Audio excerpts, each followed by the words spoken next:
Hello again mga friends, mga kapamilya. At here we are again, doing snow removal for today.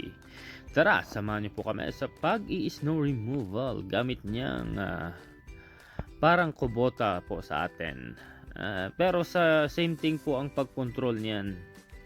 Para ka rin nagkukubota sa machine na yan na ginagamit pang snow removal pag marami ang trabahong pang snow removal po.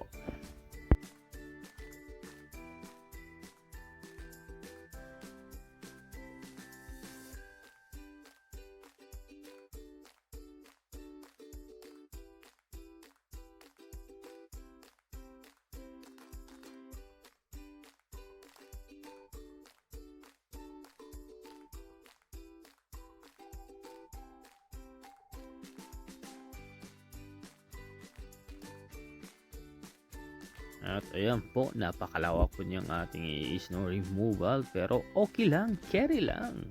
Have fun po tayo sa pag-i-snow removal.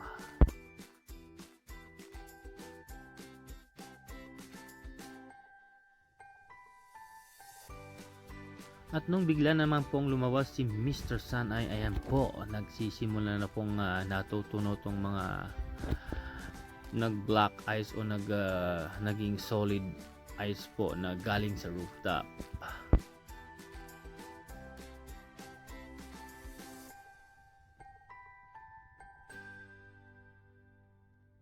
And this will be the end of our video for today. And thank you guys for watching. God bless us all. Bye bye.